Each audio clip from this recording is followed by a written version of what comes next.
नमस्कार, मैं हूं पुण्य प्रसून वाजपेयी। दस्तक में आपका स्वागत है। आज दस्तक में शुरुआत कल की याद से करते हैं। कल अंतर्राष्ट्रीय महिला दिवस, कल विश्व कप T20 की शुरुआत, कल राज्यसभा में प्रधानमंत्री का बयान। सारी बातों का जिक्र सुबह से लेकर रात तक, लेकिन इन सब के बीच एक आम आदमी एक कविता भेजता है और कहता है जरा इसे दस्तक में दिखाइए। तो पहले आज शुरुआत उसी से। हम अनेकों जैसे हैं, दिव्यांग नहीं, आरक्षित नहीं, सीधे साधे वेतन वाले हैं, रेगुलर टैक्स भरते हैं, बिजली पानी बिल समय पर भरते हैं, दूध दाल सब्जी महंगे हैं, इसीलिए खाना आधा करते हैं, सरकार के कहे बगैर ही अपना परिसर स्वच्छ रखते हैं, कर्जा लेकर दवा उपचार करते हैं, कितना भी गुस्सा आए हम किसी से आवाज चढ़ाकर बात नहीं करते। इतना सब करते हुए हम अपना घर खरीद नहीं सकते, इसीलिए किराए के घर में जीते और वहीं मरते हैं। हम ऐसे हैं तो ये हमारा गुनाह है या हम मूर्ख हैं? जवाब न मिलने वाला सवाल हम सिर्फ सपने में ही पूछते हैं। एक आम आदमी।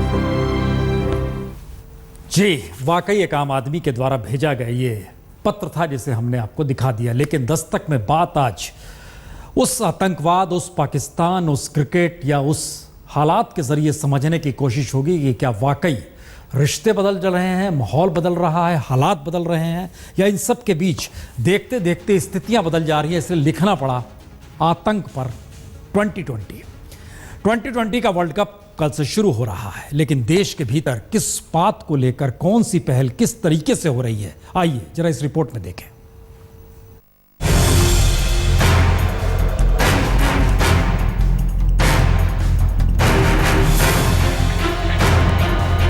धर्मशाला में पाकिस्तानी खिलाड़ियों की सुरक्षा को लेकर पाकिस्तानी टीम भारत आ चुकी है और पाकिस्तान से गुजरात में 10 आतंकवादी घुसे, इसकी जानकारी और कोई नहीं, पाकिस्तान ही दे रहा है। तो क्या पाकिस्तान बदल रहा है या पाकिस्तान को लेकर भारत की सोच अब बदल रही है?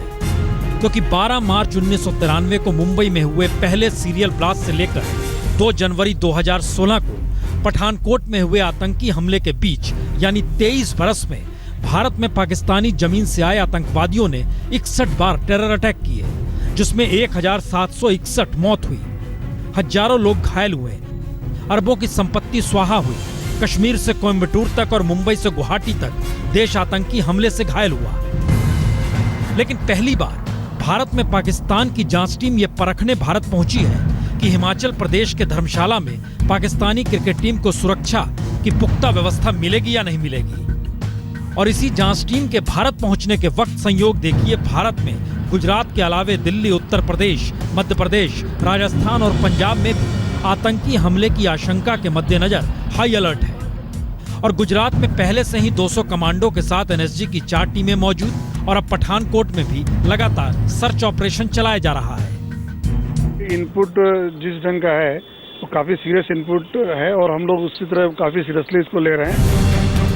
यानी एक तरफ पाकिस्तान फेडरल इन्वेस्टिगेशन एजेंसी के पूर्व डायरेक्टर उस्मान हैदर की अगुवाई में पाकिस्तानी क्रिकेट बोर्ड के सदस्य और हाई कमीशन के अधिकारी सुरक्षा जांच टीम बनाकर हिमाचल प्रदेश के धर्मशाला के हालात देखेंगे और जब वो हरी झंडी दे देंगे तो उसी के बाद 19 मार्च को धर्मशाला में भारत पाकिस्तान का मैच हो पाएगा।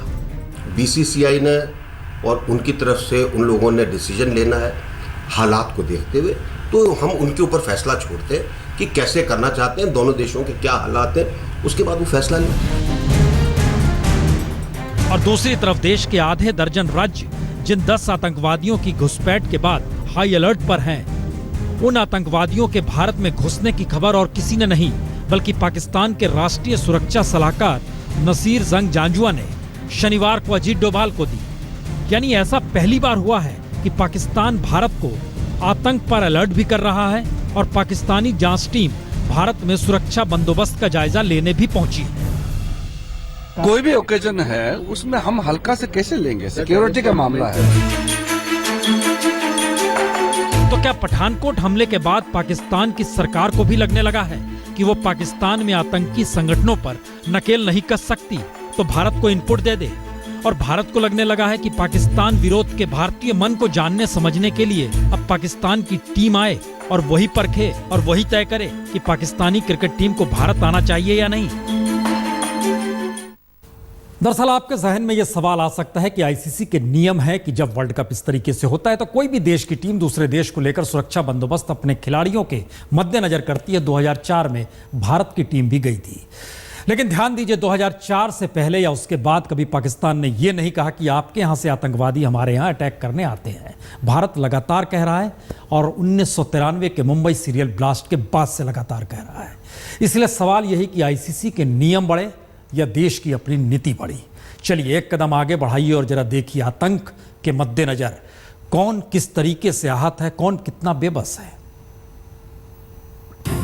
आतंकवाद पर नकेल कसने को लेकर चाहे प्रधानमंत्री मोदी और नवाज शरीफ निकट आते दिख रहे हों, लेकिन यह सवाल अब कहीं ज्यादा साफ दिखाई देने लगा है कि नवाज शरीफ की पकड़ पाकिस्तानी जमीन से भारत पर हमला करने वाले आतंकवादी संगठनों पर नहीं है।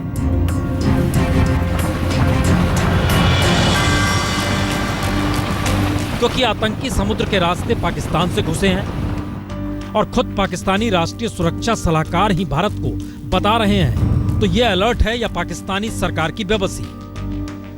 क्योंकि गुजरात पुलिस के आईजी ए.के. जडेजा के मुताबिक घुसपैठ करने वाले 10 आतंकवादी लश्कर-ए-तौयबा ये जैश-ए-मोहम्मद के हैं। तो मुश्किल सवाल यह भी कि 2 जनवरी को पठानकोट हमले के बाद नवाज शरीफ लगातार किस आधार पर यह कहते रहे कि उन्होंने जैश और लश्कर पर नकेल कसी है। फिर पाकिस्तान के अलर्ट के बाद ही पठानकोट से 12 किलोमीटर दूर चटपट बनी गांव के पास शनिवार रात पाकिस्तान की फोन कॉल्स ट्रेस की गई। फोन में मंदिर पर हमले की बात कही गई थी। फोन कॉल कर रहे हैं, फोन कॉल इनपुट क्या थी वो हम आपको नहीं बताएंगे। आपको बता दिया कि जो माहौल चल रहे हैं तो उसी संबंध में इनपुट थी। ये हो सकता है कि कोई पाक बेस्ड मिलिटेंट आए हों, ठीक है कि नहीं, तो उस इनपुट के आधार पर हमने सर्च अभियान चलाया है।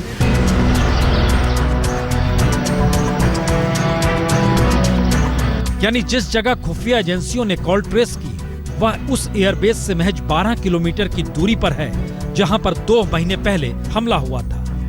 तो क्या पठानकोट हमले के वक्त जिन आतंकवादियों ने घुसपैठ की थी उनमें से अब भी कई पकड़ से बाहर हैं? यानी एक तरफ आतंकी हमले के खौफ में भारत के शहर दर शहर में लोग परेशान हैं, तो दूसरी तरफ आतंकी हमले को लेकर नवाज शरीफ बेबस है, क्योंकि आतंकी अभी भी पाकिस्तानी जमीन का इस्तेमाल भारत पर हमले के लिए कर रहे हैं। तो भारत का अगला कदम होना क्या चाहिए? यह सवाल संयोग देखिए अब धर्मशाला क्रिकेट मैच के होने या ना होने पर जा टिक रहा है, जिसका फैसला और किसी को नहीं बल्कि पाकिस्तानी जांच टीम को करना है। या फिर भारत को नए सिरे से अंतर्राष्ट्रीय मंच पर अब आतंकवाद को लेकर पाकिस्तानी रुख को सामने लाने की जरूरत आन पड़ी है। क्योंकि याद कीजिए हफ्ते भर पहले ही पाकिस्तान की तरफ से खुफिया गुब्बारे राजस्थान में देखे गए। 3 दिन पहले अंतर्राष्ट्रीय सीमा पर खुफिया रास्ता मिला और अब बॉर्डर पर नरोट जैमल सिंह एरिया में कुछ लोगों ने पाकिस्तानी एयरफोर्स का हेलीकॉप्टर देखा। बहुतेरे सवाल हैं, बहुतेरे तरीके से उठ सकते हैं। आप यह भी कह सकते हैं आतंक पर 2020 लिखने की जरूरत क्यों पड़ी? 2020 तो एक व्यावसायिक खेल है, खेलिए, जीतिए, पैसा कमाइए। लेकिन मसला इतना पर नहीं है। आतंक से लड़ते हुए बहुत सारा सेना पर पैसा खर्चा होता है और इस देश की उलझन यह है पैसा केंद्र सरकार दे या पंजाब सरकार से ले। मामला पठानकोट एयरबेस का यह भी देख लीजिए, यह भी एक सच है। तो जिस पठानकोट हमले ने 3 दिन तक देश को बंधक बनाए रखा, जिस पठानकोट एयरबेस पर हमले के बाद पाकिस्तान को कटघरे में खड़ा किया गया, जिस पठानकोट हमले के तुरंत बाद जिस तेजी से केंद्रीय बलों ने मोर्चा संभाला और जिस तेजी से पठानकोट हमले को लेकर मोदी सरकार ने अपनी पीठ खूब ठोकी। मैं अपने सारे सेना के और पैरामिलिट्री फोर्सेस के जवानों को मैं बधाई देना चाहता हूं कि पूरी तरह से इस ऑपरेशन को अंजाम दे रहे हैं और वह कामयाबी हासिल कर रहे हैं। उनके ऊपर हम सबको नाज है। उस पठानकोट हमले के 2 महीने बाद अब केंद्र सरकार केंद्रीय बलों पर आए खर्चे को पंजाब सरकार से मांग रही है। जी, क्योंकि पठानकोट हमले से निपटने में केंद्र सरकार का खर्चा हुआ 6 करोड़ 35 लाख रुपए और अब इस रकम को वो पंजाब सरकार से ये कहकर मांग रही है कि हमला पंजाब में था तो खर्चा भी पंजाब सरकार को उठाना चाहिए। तो दूसरी तरफ पंजाब सरकार ने 2 टूक कहा है कि मामला तो राष्ट्रीय सुरक्षा से जुड़ा था, तो बिल माफ होना चाहिए। यानी केंद्र में बीजेपी की सरकार और पंजाब में अकाली बीजेपी की ही सरकार तो दोनों ही पठानकोट हमले को देश की अस्मिता पर हमला बताते हुए लगातार कहती रही, लेकिन जब बात खर्च की आई तो दोनों इस मुद्दे पर आमने सामने खड़े हो गए। पंजाब सरकार ने अपने जवाब में कहा है, अगर आर्मी का इस्तेमाल जाट आंदोलन जैसे लॉ एंड ऑर्डर की खराब हालात से निपटने में किया गया होता तो बिल दिया जा सकता था, लेकिन मामला पाकिस्तानी आतंकवादियों से निपटने का है तो बिल राज्य सरकार से कैसे लिया जा सकता है। तो जवानों की शहादत अब सवाल नहीं, देश में अस्मिता का सवाल अब कहीं नहीं, राष्ट्रीय सुरक्षा का सवाल अब नहीं है, सवाल सिर्फ पैसों का है। तो इंतजार कीजिए और देखिए कि पठानकोट हमले में आतंकवादियों से लोहा लेने वाले केंद्रीय बलों पर आया खर्चा कौन वहन करता है, और जो भी वहन करेगा उसके बाद यह तमगा अपनी छाती पर चस्पा जरूर करेगा कि देखो खर्च हमने उठाया। पार्टी की रैलियों पर लाखों खर्च करने वाली अकाली दल सरकार अब केंद्रीय बलों के बिल का भुगतान करने को तैयार नहीं है, वह बिलों की माफी चाहती है। यानी कि मामला राज्य सरकार बनाम केंद्र सरकार का हो गया है। देखना यही होगा कि विवाद तूल पकड़ता है या दोनों पक्षों में से कोई बिल चुकाकर विवाद को खत्म कर देता है। मसला 6 करोड़ 35 लाख का है, लेकिन जरा कल्पना कीजिए, यहां तो बात पठानकोट एयरबेस पर हमले से सैनिकों के लड़ने पर आए खर्चे का है। लेकिन 3 तस्वीर हम आपको दिखाते हैं, देश की करोड़ों की संपत्ति कैसे स्वाहा होती है। गुजरात में जब पाटीदार आंदोलन चल रहा था तो करोड़ों की संपत्ति स्वाहा हुई। हरियाणा में जाट आंदोलन जो आरक्षण के नाम पर हुआ, इसने तो 20-25 हजार करोड़ स्वाहा कर दिए सरकारी संपत्ति। और इन सब के बीच उत्तर प्रदेश ने अब नया फरमान किया, जो भी दोषी पाया जाएगा उसको सरकारी नौकरी नहीं मिलेगी। गुजरात में वसूली करने की बात है, हरियाणा में कहा जा रहा है ठीक है सरकार दे देगी, और उत्तर प्रदेश में कहा जा रहा है नौकरी तक नहीं देंगे अगर आप दोषी पाए गए कि आपने किस रूप में किस तरीके से संपत्ति को नुकसान पहुंचाया है। यानी सरकार में एक फेडरलिज्म है, लेकिन एक तरह की परिभाषा क्यों नहीं गढ़ी जाती। और इन सब के बीच सबका ध्यान संसद की तरफ, और कल भी होगा, क्योंकि कल प्रधानमंत्री राष्ट्रपति के अभिभाषण पर राज्यसभा में जवाब देने वाले हैं। लेकिन उससे पहले कौन उकसा रहा है प्रधानमंत्री को? नरेंद्र मोदी जी और उनके बाकी जो कैबिनेट के मंत्री हैं मेरे ऊपर जरूर आक्रमण करें, और मेरे ऊपर मोदी जी ने पर्सनल अटैक किया और मेरे ऊपर रोज उनके जो पार्टी के लोग हैं पर्सनल अटैक कर रहे हैं। जितना आप मेरे ऊपर पर्सनल अटैक करना चाहते हो आप करो। तो क्या प्रधानमंत्री मोदी कल फिर राहुल गांधी पर निशाना साधेंगे? और राहुल गांधी ने पीएम के इसी हमले को आज अपनी ताकत बना लिया। दरअसल कांग्रेस हेडक्वार्टर में बस्तर के आदिवासियों से मुलाकात के बाद राहुल गांधी जब मीडिया से रूबरू हुए तो उन्होंने अपने ऊपर होते हमलों को उन तबकों से जोड़ खुद को ढाल बना दिया जिस पर प्रधानमंत्री लोकसभा में खामोश रहे। इसीलिए आदिवासियों के सवाल को भी राहुल गांधी ने बेहद बारीकी से रोहित वेमुला की खुदकुशी और जेएनयू से जोड़ दिया। हैदराबाद में आपने रोहित वेमुला को दबाया, यहां कन्हैया को, हमारे स्टूडेंट्स को आप दबा रहे हो। जहां भी गरीब व्यक्ति अपना हक मांग रहा है, चाहे वो किसान हो, दलित हो, आदिवासी हो, तो क्या राहुल गांधी ने प्रधानमंत्री को उकसाया कि कल वो राज्यसभा में उन्हें फिर निशाने पर लें, या फिर जेएनयू और रोहित वेमुला जैसे सवालों पर अपनी चुप्पी तोड़ें, या फिर राहुल गांधी इस हकीकत को समझ रहे हैं कि प्रधानमंत्री के हमलों को वो अपनी सियासी ताकत बना सकते हैं? तो इंतजार कीजिए कल पीएम के जवाब का। तो इंतजार कीजिए कल राज्यसभा में जवाब देते समय प्रधानमंत्री जिन बातों पर खामोश रहे उसका जिक्र करते हैं या निशाने पर राहुल गांधी को लेते हैं। लेकिन इन सब से इतर एनपीए को लेकर हर कोई खामोश है, क्योंकि लाखों करोड़ों की तादाद में अलग अलग कॉरपोरेट धन्ना सेठ पैसा उठाते हैं, बैंक धीरे धीरे खोखले हो रहे हैं। इन सब के बीच एक नाम विजय माल्या का। विजय माल्या से पैसा वसूली करनी है तो एसबीआई ने कहा कि पैसा हमें मिले, इनके खर्च ना किया जाए। और डीआरटी ने विजय माल्या को झटका दे दिया और 500 करोड़ उठाने पर उन्होंने साफ कह दिया ये नहीं उठा सकते हैं। तो 2 तस्वीरें स्क्रीन पर, एक ऐसा भी वक्त 2003 में जब टीपू सुल्तान की तलवार ये लेकर आए थे, 2.5 करोड़ में खरीदी थी और तब कहा था देशभक्त। अब कहा जा रहा है कि जी नहीं, आप पैसा चुकाते नहीं।